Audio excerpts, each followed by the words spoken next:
کرے ابھی میری موت واقع ہو گئی تو میرے معاملات میں نا کوئی کنفیوژن نہیں ہوگی کسی کو، سب کو پتا ہوگا کتنے پیسے میں نے کہاں سے لینے ہیں اور کس کو کتنے پیسے دینے ہیں، کون سے پیسے میرے پاس کس کے رکھے ہوئے ہیں، میرے ہیں یا کسی کے ہیں، زکوٰۃ کے ہیں، صدقے کے ہیں، کس کو دینے، ایک ایک چیز الحمدللہ کلیئر رکھی ہوئی ہے۔ ایک چھوٹی سی میں آپ کو مثال دے دیتا ہوں، تقریباً 8-10 سال پہلے مجھے بیرون ملک جانا ہوا تو میرے پاس پراپرٹی نہیں تھی، اس وقت تھی مگر وہ ایسی نہیں تھی کہ میں اس کو شو کر سکتا، یعنی شو کرنے کا مطلب اتنی کم قیمت کی تھی وہ، اور کاغذ بھی اس کے پکے نہیں تھے، خیر وہ پھر ہم نے کسی کو دے دی۔ تو مجھے پراپرٹی چاہیے تھی تو ہمارے ایک دوست سے میں نے ریکویسٹ کی کہ آپ اپنی پراپرٹی میرے نام کر دو بھائی، اور پھر جب ویزا لگ جائے گا تو میں واپس دے دوں گا آپ کو۔ باہر ملکوں میں یہ ہوتا ہے نا کہ ان کو یہ چاہیے ہوتا ہے نا کہ واپس آئے گا، اگر یہاں پراپرٹی ہے تو ان کو یقین ہوتا ہے کہ واپس آ جائے گا، یہاں پراپرٹی نہیں ہے تو ان کو تو خطرہ ہوتا ہے کہ بھاگی نہ جائے۔ تو میں نے تو لازمی واپس آنا تھا اور ایسا آنا تھا کہ اگر وہ رکھنا بھی چاہتے تو بھی نہیں رہتا میں نے تو وہاں سلپ ہونے کا کبھی سوچا ہی نہیں ہے۔ میرے پاس کینیڈا میں موقع تھا نا اپلائی کرنے کا، اور بھی اس کے بعد بھی بہت موقع ملے، لیکن میں نہیں اپلائی کرتا کیونکہ میں کہاں رہتا ہوں، پاکستان میں رہتا ہوں۔ تو پاسپورٹ لیا بھی جا سکتے کسی کنٹری کا، اس میں کوئی حرج نہیں ہے۔ خیر تو میں نے اپنے دوست سے کہہ دیا یہ میرے نام کر دیں، تو انہوں نے پلاٹ میرے نام کر دیا۔ میں نے فوراً وصیت لکھی کہ یہ پلاٹ میرے نام ہے مگر میرا نہیں ہے، فوراً لکھ دی میں نے، اور اسے اپنے گوگل ڈرائیو پہ وصیت کے خانے میں ڈال دیا اور اس کا لنک شیئر کر دیا 1-2 لوگوں کے ساتھ جو اپنے قریبی باعتماد ہے کہ بھائی میں مر جاؤں تو یہ وصیت کا لنک آپ لوگ کھول دینا۔ تو جیسے ہی وہ کھولیں گے اس میں کیا ہوگا، بھائی یہ پراپرٹی میری نہیں ہے۔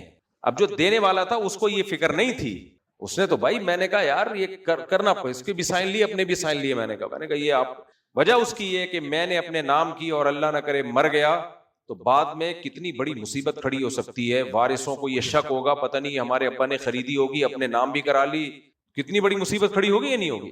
اس لیے پیسوں کے معاملے میں بالکل کیسے رہو، ایک نمبر، ایک ایک چیز لکھی ہوئی ہونی چاہیے، کون سی چیز۔ گھر کے سامان کے بارے میں نے وصیت لکھی ہوئی ہے کہ جس گھر میں جس کا جو بھی سامان ہے، فرنیچر جتنا، فریج، چولہے مولے، سب کی ملکیت اسی زوجہ کی ہے، اس میں وراثت جاری نہیں ہوگی، یہ لکھا ہوا ہے، ورنہ مرنے کے بعد ہو سکتا ہے بھائی اتنا گھر کا سامان ہے، اس کا مالک کون ہے، وراثت نہ بھائی نہ، جس گھر میں جو سامان ہے میں اس گھر والوں کو اس کا مالک بنا چکا ہوں۔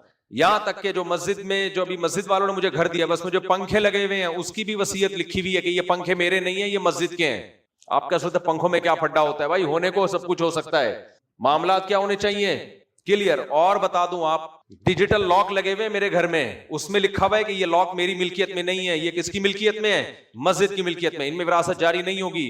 اور دوسرے گھروں میں جو لاک لگے ہوئے ہیں ان کے بارے میں لکھا ہے وہ میری ملکیت میں ہے، وہ مسجد کی ملکیت میں، ورنہ لوگ کیا کر رہے ہوتے ہیں، اٹھا کے لاک لگا دو، بس کوئی پوچھنے والا نہیں ہے بھائی یہ کیا، کس کے پیسے خرچ ہو رہے ہیں اس پہ، اس کی ریپیئرنگ کس کے ذمہ ہے، کیا ہے۔ یہ اے سی کے بارے میں لکھا ہوا ہے، جس گھر میں ایک اے سی ہے وہ میرا ہے، سوری وہ گھر والے اس کے مالک ہیں۔ اگر کسی گھر سے 2 اے سی نکلے جو ابھی تک ہے نہیں لیکن نیت یہ کی ہوئی، اگر کسی گھر میں دوسرا اے سی لگ گیا تو اس میں وراثت جاری ہوگی۔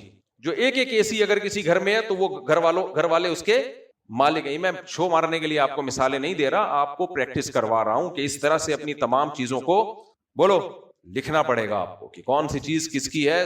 ایک دم مرو تو بالکل 2-4 کی طرح معاملات کیا ہو، کلیئر ہو۔ تو ایسے کرنا چاہیے معاملات۔ یہ قرآن سے ہمیں پتہ چلتا ہے کہ ایک گھر کا میں نے ایڈوانس لیا تھا، کتنے سال ہو گئے، 20 سال سے بھی زیادہ ہو گئے، 30 سال پہلے ایڈوانس لیا تھا، جامعۃ الرشید نے مجھے دیا تھا ایڈوانس گھر کرائے پہ لینے کے لیے۔ اس وقت جامعہ ہمیں کرائے پہ گھر دیتا تھا کہ آپ لے لو، تو وہ ایڈوانس میں نے جمع کرایا ہوا ہے۔ اس کے بارے میں بھول گیا کہ وہ میرے ہیں، یعنی میں جامعہ کو واپس کر چکا ہوں یا میرے ہیں۔ تو میں نے کہا یار یہ جامعہ کے کھاتے میں ہی ڈال دو، 1/3 سے کم تو ہوتی۔ میں نے کہا بھائی اس گھر سے جو ایڈوانس میرے مرنے کے بعد واپس آئے گا وہ کس کی امانت ہے، یعنی جس چیز میں بھول رہے ہیں تو وہ پھر ڈال دو نا، ادارے میں ڈال دو نا۔ سمجھ میں نہیں آ رہی میرا خیال ہے بات۔ آج کل دینداروں کے معاملات بالکل بھی ٹھیک نہیں ہے، کچھ نہیں پتا ہوتا، اتنے پیسوں کی دھاندلیاں ہوتی ہیں، مرنے کے بعد جو جھگڑے ہوتے ہیں، لڑائیاں ہوتی ہیں۔ مہر کے بارے میں ایک چیز لکھی ہوئی ہے، فرنیچر کے بارے میں، ہر چیز کے بارے میں۔ سمجھتے ہو گے نہیں سمجھتے؟ تو شعیب علیہ السلام نے اپنی قوم کو یہی سمجھایا تھا کہ پیسوں کے معاملات میں تم کلیئر نہیں ہو۔ تو قوم کیا کہنے لگی، وَانظُرُوا وَاذْكُرُوا إِذْ كُنْتُمْ قَلِيلًا فَكَثَّرَكُمْ۔ دیکھو شرک سے بھی شعیب علیہ السلام نے منع کیا اور پیسوں کے معاملات میں گڑبڑ کرنے سے بھی منع کیا۔ کہ دبا کے بیٹھ جاتے ہو پیسے, ناپ تول میں کمی کرتے ہو, دوسرے کو حق دینے کی باری آتی ہے گڑبڑ کرتے ہو اس میں. اس عمل پہ لانے کے لیے شعیب علیہ السلام نے ملکی قوانین کا ریفرنس نہیں دیا ہے کہ دیکھو یہ اللیگل ہے. جو سیکولر لبرل لوگ ہوتے ہیں نا, وہ ملک کے قانون کو حرف آخر سمجھتے ہیں. بھائی قانون یہ کہتا ہے, قانون کی کتاب کے صفحہ نمبر فلاں پہ یہ لکھا ہوا ہے. اور ملکی قوانین میں اتنی پاور نہیں ہوتی کہ وہ آپ کو موٹیویٹ کرے, وہ آپ کو موٹیویٹ کرے. کیونکہ بعض دفعہ یہ ہوتا ہے قانون بنانے والے 1 نمبر کے 2 نمبر ہوتے ہیں, تو لوگ کہتے ہیں ان کمبختوں نے ہمارے لیے ایمانداری کے قوانین بنا دیے اور خود بے ایمانی کر کے وہاں تک پہنچے ہوئے ہیں. یہ بھائی آپ کے لیے کوئی قانون بنا رہا ہو, بنانے والا خود قانون توڑ رہا ہو, تو آپ اس قانون کو فالو کرو گے؟ لوگ کہتے ہیں بھائی جاؤ, یہ تو ان کے اپنے ہیں, اپنے لیے نہیں ہمارے لیے. یہ بھی گڑبڑ ہوتی ہے. اور بعض دفعہ قانون بنانے والے نیک پرہیزگار ہوتے ہیں, لیکن نیچے لوگوں کو کوئی خوف نہیں ہوتا. ان کا رائے کا اختلاف بھی ہو سکتا ہے کہ یہ قانون غلط ہے. بعض دفعہ وہ سمجھتے ہیں کہ صحیح ہے قانون, لیکن اس پہ پکڑے گا کون ان کو؟ پولیس کو رشوت دی جا سکتی ہے. یہ جو بڑے بڑے ملک ہیں نا جن میں سمجھا جاتا ہے بڑے ایماندار, یہ یہاں سے لگتے ہیں بڑے ایماندار. جب آپ رہو گے سب کچھ مارکیٹ میں چل رہا ہوتا ہے. ہاں کچھ میں کم بدماشی ہیں, کچھ میں زیادہ بدماشی ہیں. تو اس لیے شعیب علیہ السلام نے ملکی قوانین کا حوالہ نہیں دیا بلکہ اللہ کا حوالہ دیا اور اللہ کی نعمتیں گنوائیں.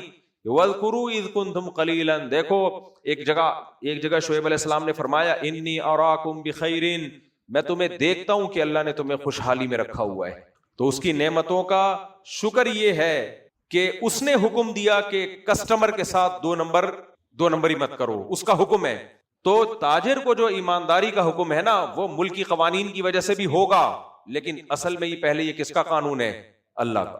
آپ اگر اللہ کی نعمتوں کے ناشکرے ہو تو پھر آپ کسٹمر کے ساتھ دھوکا کرو گے آپ.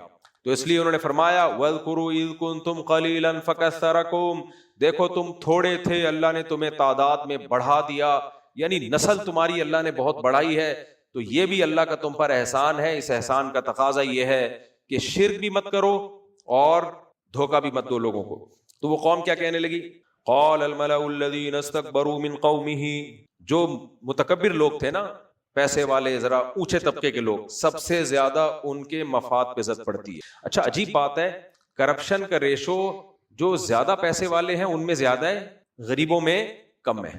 حالانکہ غریبوں میں زیادہ ہونے چاہیے, کیا خیال ہے, لیکن پیسے والوں میں زیادہ ہے. وجہ اس کی یہی ہے, نبی صلی اللہ علیہ وسلم نے فرمایا کہ اگر انسان کو سونے سے بھرے ہوئے 2 وادی دے دی جائیں تو وہ چاہے گا کہ اس جیسی ایک اور وادی مل جائے. تو مالدار کے دل میں دولت کی ہوس یہ غریب آدمی سے زیادہ ہوتی ہے.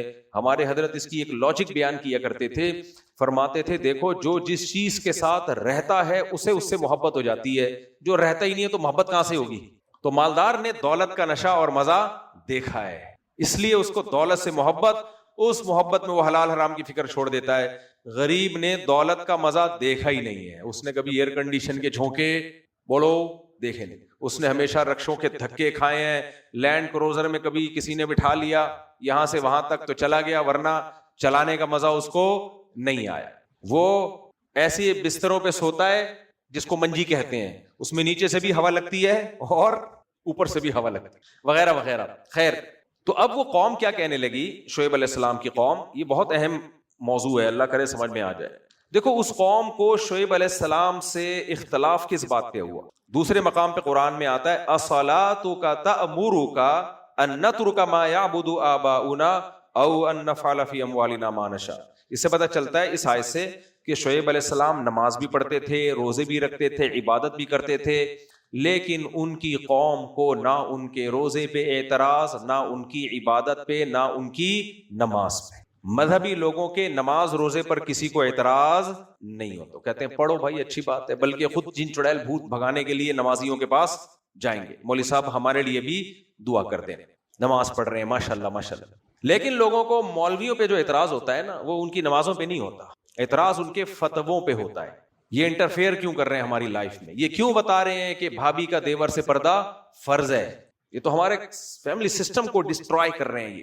یہ کہتے ہیں کہ بہن سالی جو ہے وہ بہنوئی کے سامنے نہیں آ سکتی. ان باتوں پہ لوگوں کو کیا ہوتی ہے, تکلیف ہوتی ہے. نماز پڑھتے رہو, زکات بھی سال میں ایک دفعہ ہوتی ہے نا تھوڑی سی. تو شعیب علیہ السلام کی قوم کیا کہتی ہے, آپ کی نماز آپ کو یہ ترغیب دے رہی ہے کہ ہم اپنے مال میں جیسے چاہیں خرچ نہ کریں، بلکہ آپ سے پوچھیں کہ کیا صحیح ہے کیا غلط ہے. سمجھ میں آ رہی ہے بات؟ آج علماء بتاتے ہیں نا یہ سود ہے، یہ سودی بینک کی جاب حرام ہے، یہ انشورنس حرام ہے، یہ فلانا حرام. لوگ بھی کہتے ہیں یار ان مولویوں نے دین کو بہت مشکل بنا. بھائی اسلام کامل دین ہے، وہ آپ کے مالی معاملات میں بھی دخل اندازی دے گا، وہ آپ کے گھریلو معاملات میں بھی. اللہ کے جب بندے ہیں تو پورے بندے ہیں یا تھوڑے سے بندے ہیں؟ تو پورے بندے ہیں. تو ہر چیز میں کس کے حکم کو زندہ کرنا ہے؟ اللہ کے حکم کو. فقہا نے جو عبادات کے باب میں جتنے بڑے احکام لکھے ہیں نا، خرید و فروخت کے حکام بھی اتنے بڑے لکھے ہیں، ملک چلانے کے حکام، کتاب القضاء، کتاب الحدود، کتاب القصاص، سب حکام ہیں فقہ کی کتابوں میں. ہر چیز میں شریعت کو زندہ کرنا ہے. تو قوم جواب میں کہنے لگی لَنُخْرِجَنَّكَ يَا شعیب. شعیب علیہ السلام تو سمجھاتے رہے. دیکھو دعوت کی دو قسمیں ہیں. ایک دعوت وہ ہے جو عوام کے لیے دعوت کا کام اللہ نے واجب قرار دیا، اس میں حکم یہ ہے. اچھا جہاد بھی اسی میں آتا ہے، خوب سمجھ لو. دعوت یہ ہے، نبی صلی اللہ علیہ وسلم نے فرمایا مَن رَأَى مِنْكُمْ مُنْكَرًا فَلْيُغَيِّرْهُ بِيَدِهِ. ہم میں سے کوئی بھی شخص کوئی گناہ دیکھے تو اسے اپنے ہاتھ سے بدل ڈالے. یہاں تک سمجھ میں آ گئی بات؟ یہ تبلیغ مجھ میں اور آپ پہ سب پہ کیا ہے؟ منہ سے بول لو نا جلدی سے، فرض ہے. آگے آپ نے فرمایا فَإِن لَّمْ يَسْتَطِعْ، اگر اس کی استطاعت نہ ہو، فَبِلِسَانِهِ، تو ہاتھ سے نہ بدلے بلکہ کس سے بدلے؟ پھر زبان سے. منع کرے یہ غلط. فَإِن لَّمْ يَسْتَطِعْ، اگر زبان سے بدلنے کی طاقت بھی نہ ہو، فَبِقَلْبِهِ، تو دل سے بدلے، یعنی دل میں نیت کرے کہ جب مجھ میں طاقت ہوئی میں اس کو بدل دوں گا. یہ 3 درجات امتیوں کے لیے کس نے بیان کیے ہیں؟ نبی صلی اللہ علیہ وسلم نے. اسی طرح جہاد کے بھی درجات ہیں. ایک جہاد دفاعی ہے جو ہر قیمت پہ کرنا ہے، ایک ہے اقدامی، خود لڑنا آگے بڑھ کے. اس میں قرآن نے حکم دے دیا کہ ان یکم مئۃ یغلبوا مئتین، خود لڑائی کرنے کے لیے ضروری ہے کہ دشمن کے مقابلے میں کم سے کم آدھی قوت تمہارے پاس ہو. اگر آدھی سے بھی کم قوت ہے تو لڑنے کی اجازت نہیں ہے، کیونکہ پھر استطاعت نہیں ہے میرا خیال ہے. اسلام میں جہاد ایسا نہیں کہ منہ اٹھاؤ اور ڈھشن جا کے ٹھش پش کر کے آ جاؤ کہ بھائی کوئی بات نہیں. لوگ غلط آیت، قرآن کی آیتیں غلط جگہ پڑھ رہے ہوتے ہیں. جب ان سے کہا جاتا ہے نا تمہارے پاس ہے کیا لڑنے کے لیے، حکومت سے لڑنے کے لیے یا بغاوت کے لیے یا کسی اور ملک پہ حملہ کرنے کے لیے تمہارے پاس ہے کیا، تو فوراً قرآن کی آیت پڑھیں گے کم من فئۃ قلیلۃ غلبت فئۃ کثیرۃ باذن اللہ. دیکھو قرآن کہتا ہے بہت سی کمزور جماعتوں کو اللہ نے بہت بڑی بڑی طاقتور جماعتوں پہ غلبہ عطا کیا ہے. فوراً یہ قرآن کی آیت پڑھ دیں گے تو کہیں گے طاقت نہیں چاہیے، جہاد کے لیے جذبہ چاہیے. تو یہ جذباتی باتوں کی حد تک تو یہ باتیں درست ہیں، مگر یہ قرآن کی تعلیمات کے خلاف. قرآن نے حکم دیا ہے کہ اقدامی جہاد کے لیے طاقت بھی چاہیے، اور کم سے کم طاقت اتنی کہ جتنی دشمن کی ہے اس سے کم از کم آدھی ہو. وہ اگر 1 لاکھ ہیں تو آپ کم از کم کتنے ہو؟ 50,000. ان کے پاس اگر جہاز ہیں 10 طیارے ہیں تو کم از کم تمہارے پاس کتنے ہو؟ 5 طیارے ہوں. ان کے پاس اگر 100 ٹینک ہے تو کم از کم تمہارے پاس کتنے ہو؟ 50. اس سے پہلے جب تک اس حد تک طاقت نہ ہو جائے کسی سے پنگا لینے کی تمہیں اجازت نہیں ہے. مار کھاؤ گے تو خود بھگتو گے اس کو، پھر اللہ کے کھاتے میں نہیں ڈالنا. الان خفف اللہ عنکم، قرآن کہہ رہے اللہ نے تم پہ تخفیف کر دی ہے. شروع میں حکم یہ تھا تھوڑے ہو زیادہ سے لڑو، پھر اللہ نے تخفیف کر کے بول دیا کم سے کم کتنا ہو؟ آدھی طاقت ہو. اس لیے علماء نے بیان کیا کہ اگر لڑائی ہو اور مسلمانوں کی طاقت آدھی سے بھی کم ہو تو پھر بھاگنے کی بھی اجازت ہے، کیونکہ وہ پھر جنگ سے بھاگنا نہیں کہلائے گا بلکہ وہ خودکشی سے بھاگنا کہلائے گا. سمجھ میں آ رہی ہے بات؟ اور آج کل کے جو اسکالرز آ رہے ہیں نا، باتیں کر رہے ہوتے ہیں بغاوت کی، بس نظام بدلو، اور نظام بدلو سے مراد یہ نہیں کہ کنٹینر لے کے دھرنے دو، مطلب اٹیک کرو، فوجی طاقت. تو ہم جب ان سے کہتے ہیں کمبختو تمہارے پاس ہے کیا لڑنے کے لیے، کہہ رہے ہیں یہی تو چکر ہے، مولویوں نے لوگوں کو بزدل بنا دیا. قرآن تو کہہ رہا ہے کم من فئۃ قلیلۃ غلبت فئۃ کثیرہ، بہت تھوڑی تھوڑی جماعتوں کو اللہ نے بڑی بڑی جماعتوں پہ غالب کیا ہے. تو ہم 4 آدمی بھی ہوں گے 4 لاکھ پہ اللہ ہمیں غلبہ عطا فرمائے گا. اور اس طرح کی دعوت دینے والے میں 2 ایجنسیوں کے ہوتے ہیں جو دیکھ رہے ہوتے ہیں کہ یہ دعوت سن کے کون آئے گا تو سب سے پہلے اسی کو کھڈے لین لگاؤ. خیر وہ تو ایک الگ بات ہے. تو یہ جو کم من فئۃ قلیلۃ والی آیت ہے اس کا مطلب کیا ہے؟ اس کا مطلب نہی عن المنکر، عام آدمی کے لیے جو حدیث میں حکم ہے برائی روکنے کی طاقت ہاتھ سے ہے تو روکے، طاقت نہیں ہے تو زبان سے، زبان سے بھی طاقت نہیں ہے تو صرف دل میں نیت. کیا مطلب؟ زبان ہاتھ سے روکنے کی طاقت ہے نہیں اور ہاتھ سے روکنا شروع کر دیا آپ نے، اس سے سوسائٹی میں کیا پھیلے گا؟ فساد. زبان سے روکنے کی طاقت ہے نہیں اور روکنا شروع کر دیا, اس سے سوسائٹی میں کیا پھیلے گا؟ فساد پھیلتا ہے, اس سے آپ بھی مارے جاؤ گے اور فساد اور پھیلے گا, فائدہ کچھ بھی نہیں ہوگا.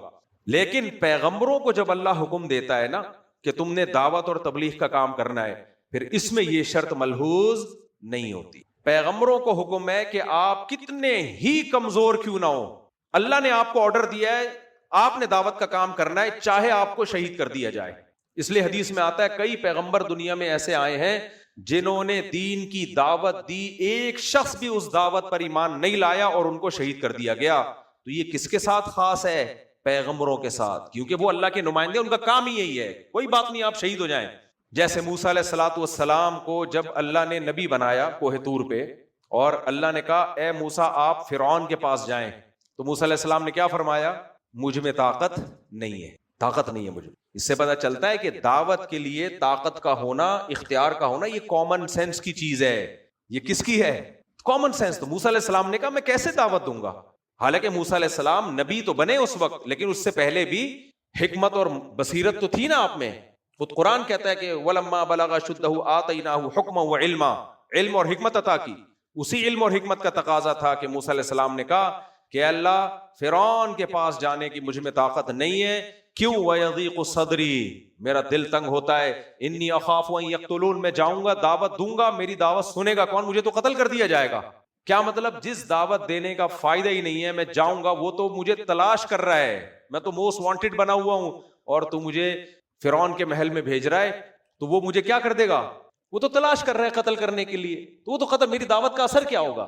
تو اللہ نے گارنٹی لی ہے, کلا ہرگز قتل نہیں کرے گا. یہ نہیں ہو سکتا کہ تیری حفاظت کی ذمہ داری کس نے لی ہے؟ میں نے لی ہے. تو میرے بھائی اسی طرح اگر کسی پر وحی آ جائے اور اللہ کہہ دے کہ تو نے ہر قیمت پہ دوسرے کو دین کی اس طرح سے دعوت دینی ہے, چاہے تجھ میں طاقت ہو یا نہ ہو, تیری گردن اڑا دیں یا نہیں اڑائیں, لازمی دینی ہے, اور میں تجھے بچاؤں گا, پھر اس پہ بھی واجب ہو جائے گی. لیکن ایسا وحی کا دروازہ بند ہو چکا. ہمارے لیے جو وحی میں حکم ہے وہ یہی ہے کہ استطاعت ہے تو زبان سے روکو, استطاعت پہلے ہاتھ سے روکو, ہاتھ سے روکنے کی طاقت نہیں, زبان سے یہ بھی طاقت نہیں ہے, تو کس میں؟ دل میں نیت. اس سے آگے بڑھنے کی ضرورت نہیں ہے. آج بعض دیندار لوگ ہر جگہ فنٹر بن رہے ہوتے ہیں, ہر جگہ سب کو ٹھیک کرنے کی کوشش میں لگے ہوئے ہیں, چاہے استطاعت ہو یا نہ ہو, اس سے نقصان ہوتا ہے سوسائٹی میں. اور یہ جو حدیث میں آتا ہے نا, حق بات سب سے بہترین جہاد ہے, کلمت حق عند السلطان الجائر, ظالم بادشاہ کے سامنے حق بات کہنا. تو دیکھو نبی نے ظالم بادشاہ کے سامنے حق بات کہنے کو تو افضل جہاد قرار دیا, اس کے سامنے تلوار لے کے کھڑے ہو جانے کو افضل جہاد قرار نہیں دیا, بلکہ بخاری مسلم میں اس کو حرام قرار دیا ہے آپ صلی اللہ علیہ وسلم. اور یہ جو جہاد ہے جس میں آتا ہے کم من فئۃ قلیلۃ, کہ تھوڑی جماعتوں کو بھی اللہ نے بڑی جماعتوں پہ غالب کیا ہے, اس کا شان نزول بھی آپ دیکھ لو. نبی نے حکم دیا تھا لڑنے کا بنی اسرائیل کو, اور نبی کے حکم پہ, اللہ کے حکم پہ طالوت کو بنی اسرائیل کا کمانڈر بنایا گیا. یہاں براہ راست وہی ان کو کہہ رہی ہے جا کے لڑو. ایسی صورت میں پھر طاقت نہیں دیکھی جائے گی, کیونکہ اللہ ڈائریکٹ کہہ رہے ہیں نا, براہ راست اللہ کہہ رہے ہیں لڑو بھائی. پھر تو ایک کو اگر اللہ کہے گا لاکھوں سے لڑو, اس ایک پر لڑنا فرض ہو جائے گا, کیونکہ جب اللہ کہہ رہا ہے تو اللہ سے آگے تھوڑی کوئی لڑے گا. تو بنی اسرائیل کو اللہ نے کہا تھا کہ جالوت تمہارے کمانڈر ہیں, طالوت تمہارے کمانڈر ہیں, تم نے جا کے لڑنا کس سے؟ جالوت سے. تو بنی اسرائیل نے کہا یہ تو بہت زیادہ ہیں, ہم تو کمزور ہیں, بہت طاقتور ہیں. تو وہاں یہ کہنا بنتا نہیں تھا. وہاں پھر موٹیویشن کے لیے کہ بھئی اللہ کے حکم پہ لڑ رہے ہو نا, تو کم من فئۃ قلیلۃ غلبت فئۃ کثیرہ, بہت دفعہ اللہ کمزوروں کو طاقتور پہ غالب کر دیتا ہے. یہاں بھی اللہ تم کمزور ہو کے طاقتور پہ تمہیں کیا کرے گا؟ غالب کرے گا. تو یہ اللہ کے آرڈر پہ تھا. اس کی مثال ایسے ہے جیسے موسیٰ علیہ السلام نے جب قوم عمالقہ سے لڑنے کا حکم دیا نا, تو بنی اسرائیل نے کہا ان فیہا قوما جبارین, یہ تو بڑے طاقتور لوگ ہیں, پہلے مخبروں کو بھیجا جا کے دیکھ کے آؤ, چیک کرو, دیکھو بہت پاورفل ہیں. تو کہنے لگے اے موسیٰ ہم نہیں لڑیں گے. تو قرآن میں کیا ہے؟ قال رجلان من الذین یخافون, جن کے دلوں میں اللہ کا خوف تھا نا, جن پر اللہ کا خصوصی انعام تھا, انہوں نے کہا کہ اے قوم تم کس کا حکم ہے تمہیں؟ اللہ کا حکم ہے نا. تو قال الذین یخافون من الذین انعم اللہ علیہم ادخلوا علیہم الباب فاذا دخلتموہ فانکم غالبون. بھائی لڑنا شروع تو کرو, اللہ کے حکم پہ لڑ رہے ہو, ابھی لڑائی شروع ہوگی تم غالب آ جاؤ گے. یہ مت دیکھو کہ دشمن طاقتور ہے یا کمزور, یہ وہاں دیکھنے کی اجازت نہیں ہے جہاں حکم کس کا ہو؟ نبی کا ہو. تو تو ڈائریکٹ جب نبی کا حکم ہوگا, آرڈر ہوگا, پھر تو مصلحت حکمت دیکھی نہیں جائے گی. جب نہیں ہے آرڈر نبی کا ڈائریکٹ, تو پھر عام حکم یہی ہے کہ جب طاقت ہے تو ٹھیک ہے, طاقت نہیں ہے یا نتیجہ نکلنے کی کوئی چانس یا امید ہی نہیں ہے بلکہ الٹا نقصان کا خطرہ ہے, تو نہ وہاں دعوت دینا جائز ہے اور نہ وہاں لڑنا جائز ہے. سمجھتے ہو گے نہیں سمجھتے؟ اب آج کل کے اسکالر جو آ رہے ہیں نا ٹیلی ویژن میں, 2-3 چیزیں 2-3 آیتیں پڑھ لی اور ایک دم مسئلے بتانا شروع کر دیا. تو جہاد کا باب آپ دیکھتے ہیں فقہ کی کتابوں میں, حدیث میں, تو ہمیں پھر ملتا ہے کہ اس میں طاقت کا توازن کیا ہے, ضروری ہے. تو کم سے کم آدھی طاقت, اس سے پہلے آپ کو اجازت نہیں ہے. اور دنیا میں بھی اصول ہے نا, دنیا بھی اصول ہے. آپ کمزور ہیں اور 6 آدمی آ رہے ہیں لڑنے کے لیے, آپ بولو کم من فیۃ قلیلۃ غلبت فیۃ کثیرہ, بہت دفعہ کمزوروں کو اللہ نے طاقتور پہ غلبہ دیا ہے, 6 سے میں اکیلا لڑوں گا, تو لڑ دو, آپ پٹو گے, اس کے علاوہ کچھ بھی حاصل نہیں ہوگا. سمجھ میں آ رہی ہے بات کہ نہیں آ رہی ہے؟ تو یہ بہادری نہیں ہے کہ اپنے سے کئی گنا زیادہ طاقت. ہاں ڈائلاگ میں, فلموں میں ڈائلاگ کے حساب سے ٹھیک ہے, فلموں میں ڈائلاگ کے حساب سے کیا ہے, تو فلموں کی باتیں فلموں کے اندر اچھی ہوتی ہیں, گراؤنڈ ریئلٹی پہ فلموں کی باتیں اچھی نہیں ہوتی. خود اپنے معاملات میں یہ کچھ نہیں کرتے, 10 بندوں کو دیکھتے ہو آ رہے ہیں تمہیں کوٹنے کے لیے تو بھاگ جاتے ہو, تو پھر اسلام کو کیوں بدنام کر رہے ہو؟ اسلام پہ ایسی چیزوں کا لیبل لگا کے کیوں لوگوں کو بیوقوف بنا رہے ہو؟ تو ہمیشہ گراؤنڈ ریئلٹی کو دیکھ کر فیصلہ کیا جائے گا کہ کیا کرنا ہے اور کیا نہیں کرنا. لوگ افغانستان کی مثال دے دیتے ہیں, وہ بھی تو تھوڑے سے تھے اور اتنی بڑی طاقت کو انہوں نے بھگا دیا اور افغانستان پہ قبضہ کر لیا. وہ تھوڑے سے تھے, پہلی بات افغانستان پہ کوئی پراپر حکومت قائم تھی نہیں, لہذا ان کا حکومت کے خلاف نکلنا یہ بغاوت نہیں کہلائے گا کیونکہ حکومت تھی نہیں. افغانستان تو ٹکڑوں میں بٹا ہوا تھا, کوئی ایک اسٹیٹ تھی نہیں. دوسری بات, وہ جو باہر کی طاقتوں سے لڑے ہیں وہ دفاعی جنگ ہے. دفاع کی مطلب آپ کے ملک میں گھس کے کوئی آپ کو مار رہا ہے پھر لڑو آپ. دفاع میں تو بلی بھی شیر پہ چماٹے مارتی ہے حالانکہ طاقتور ہے, کیونکہ مرتا کیا نہ کرتا. تو ہم بات دفاعی جنگ کی نہیں کر رہے, ہم کس کی کر رہے ہیں؟ اقدامی لڑائی کی کر رہے ہیں. تو دفاع میں تو سب لڑتے ہیں, وہ تو لڑنا حق ہے. چلو یہ بہت اہم موضوع تھا, یہ میں نے تھوڑا بتانا ضروری تھا. اللہ تعالیٰ فرماتے ہیں قال الملأ الذین استکبروا من قومہ. تو شعیب علیہ السلام نے جب سمجھایا نا, تو وہ جو متکبر لوگ تھے وہ کہنے لگے ما نفقہ کثیرا مما تقول, اے شعیب تیری بہت سی باتیں ہماری سمجھ میں آتی نہیں. حالانکہ کتنی کلیئر بات کر رہے تھے کہ اللہ نے تمہیں کھلایا پلایا, خوشحال بنایا, اللہ نے تمہیں آبادی بھی بہت دی, تمہاری نسل بھی بہت تیزی سے بڑھائی, اس نے طاقتور بنا دیا تمہیں. تو اس کا تقاضا یہ ہے کہ اللہ کے حکم پہ کسٹمروں کو مت ٹھگو, 2 نمبری ان کے ساتھ مت کرو. اس میں کوئی ایسی بات ہے جو سمجھ میں نہ آئے؟ لیکن جواب میں کیا کہہ رہے ہیں, ما نفقہ کثیرا مما تقول, اے شعیب تیری باتیں ہماری سمجھ میں نہیں آ رہی. ایسا ہی ہوتا ہے جب انسان, اس کو کہتے ہیں کڑوی حقیقت. بعض حقیقتیں ہوتی ہیں لیکن وہ چکھنے میں کڑوی لگتی ہیں, اس لیے انسان اس حقیقت کو پینے سے انکار کر دیتا ہے, بہانے تراشتا ہے, سمجھ میں نہیں آ رہا. تو ایسے اور پھر کہنے لگے لنخرجنک یا شعیب, اے شعیب اب ہمارے پاس ایک ہی حل ہے, تو دعوت سے باز نہیں آ رہا. میں نے بتایا نا ایک عام شخص ہوگا, اس کو اجازت ہے کہ وہ جب دیکھے نا کہ قوم باز نہیں آ رہی تو چپ کر کے اپنے کاموں میں لگ جائے, یہ اجازت ہے, ٹھیک ہے نا, اور کوئی اور کام کرے. لیکن پیغمبروں کو اس کی اجازت نہیں ہے. پیغمبروں کو یہ کہ جب تک اللہ کا حکم نہیں آتا تا حکم ثانی آپ نے دعوت دیتے رہنا ہے. ہمیں حکم یہ کہ دعوت سے فائدہ ہو رہا ہے تو دو, نہیں ہو رہا تو بے وقوفوں پہ اپنا ٹائم ضائع مت کرو, کہیں اور جاؤ, کوئی اور کام کرو یا کسی اور کو دعوت دو. یونس علیہ السلام سے یہی خطا ہوئی, اجتہادی خطا. انہوں نے قوم کو دعوت دی, جب نا امید ہو گئے تو انہوں نے کہا بھائی یہ قوم تو فائدہ نہیں ہے, آسمان سے عذاب آئے گا, چلو میں چلا جاتا ہوں. اللہ کو غضب آیا کہ آپ تو پیغمبر ہیں, آپ کو وداؤٹ پرمیشن یہاں علاقہ چھوڑنے کی اجازت نہیں تھی. مجھے اور آپ کو ہے, یونس علیہ السلام کو نہیں تھی, پیغمبر تھے. تو فرق سمجھ میں آ گیا پیغمبر میں اور غیر پیغمبر میں. جب یہ ویڈیو کیمرہ نیا نیا ایجاد ہوا تھا نا, تو ہمارے ایک رشتہ دار ہیں ابھی امریکہ میں ہوتے ہیں, مرچنٹ نیوی میں کیپٹن تھے, اللہ ان کی عمر میں برکت دے, ان کو صحت دے. تو انہوں نے ویڈیو کیمرہ خریدا, نیا نیا آیا تھا, اور ویڈیو کیمرے سے چھپ چھپ کے ویڈیو بنانے لگے. جو رشوت خور ہوتے ہیں نا آفیسر, سمجھ رہے, ان کی ویڈیو, یہاں سے وہ رشوت لے رہا ہے, یہ لے رہا ہے, ایسے کر رہا ہے, جو بھی الٹے 2 نمبری ہو رہی تھی. کسی نے ان کو سمجھایا بھائی یہ کام مت کرو, یعنی مت کرو اس لیے کہ یہ تمہیں چھوڑیں گے نہیں, یہ سارے بڑے بڑے تگڑے لوگ ہیں یہ. انہوں نے کہا نہیں, ان کے دل میں جذبہ تھا کہ میں برائی کو جڑ سے ختم کروں گا. تو کہتے ہیں پھر مجھے خود سنا رہے تھے واقعہ, بہت پرانی بات ہے, 25-30 سال پرانی, سے بھی زیادہ, اس سے بھی زیادہ پرانی بات ہوگی, میں چھوٹا تھا اس وقت. مجھے کہنے لگے کہ یار ایک آفیسر نے مجھے سمجھایا, بولا بھائی تم پیغمبر نہیں ہو, پیغمبروں کی مدد کا اللہ نے وعدہ کیا ہے اور ان کی تو ذمہ داری ہے, ان کو تو بھیجا اسی کام کے لیے, تم پیغمبر تھوڑی ہو, کیونکہ یہ کام کر رہے ہیں تو ظاہر ہے دشمنیاں کم تھوڑی ہوں گی, کوئی مار دے گا, قتل کر دے گا, بچے یتیم ہو جائیں گے. تو بھائی جتنا اتنا نہیں علی المنکر کرو جتنا افورڈ کر سکتے ہو.